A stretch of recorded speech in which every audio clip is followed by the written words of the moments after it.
पार्वती शिव शंकर, तुम हो भोले दया के सागर।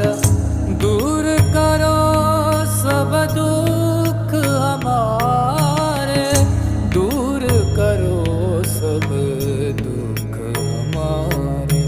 शंभो शंकर नमः शिवाय, गिरिजा शंकर नमः शिवाय।